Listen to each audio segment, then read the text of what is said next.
I saw a video today by Mike Helmick. It's called To ISS Space Station, How NASA Now Fakes Weightlessness, 100 Explained in Detail Flat Earth. Okay, it's not the catchiest title in the world, but that's it.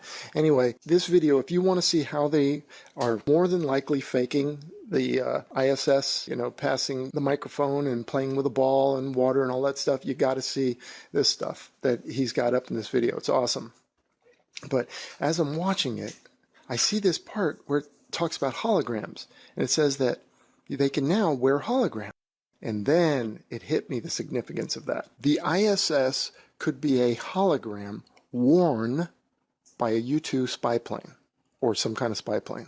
In the same way you can wear this hologram, a spy plane or a high-altitude plane could wear the ISS. This is why everybody thinks they see it when they see footage like this, right?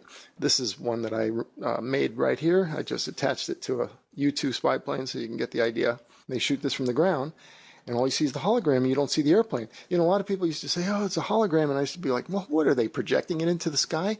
But now that you get, oh, the plane could be wearing the hologram of the ISS. Wow. That changes the whole ballgame. Anyway, talk to you later. Bye.